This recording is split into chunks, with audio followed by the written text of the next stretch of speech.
2026 T20 world cup पाई भारतीय दल घोषणा।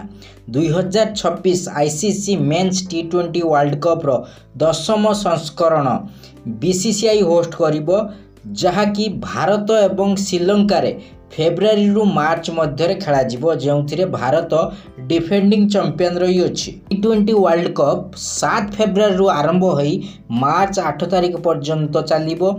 एही सबु मैच गुड़िक ग्रुप स्टेज, सुपर 8 एवं नॉकआउट फॉर्मेट रे खेला जिवो।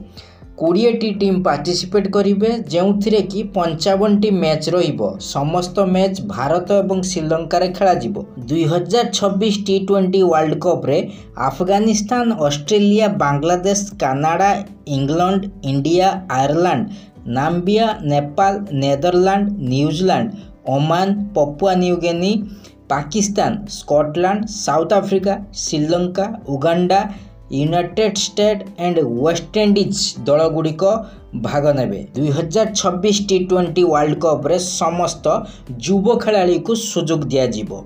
अधिनायक रहिबे सूर्य कुमार यादव, शुभमान गिल, अभिषेक शर्मा, यशस्वी जायसवाल, तिलक वर्मा, ऋषभ पंत, संजू सैमसन, हार्दिक पांड्या, अक्षर पटेल, शिवम दुबे, कुलदीप यादव, वरुण चक्रवर्ती, जसप्रीत बुमराह, अर्शदीप सिंह, मोहम्मद सिराज एवं वाशिंगटन सुंदर को सुजोग दिया जिवो।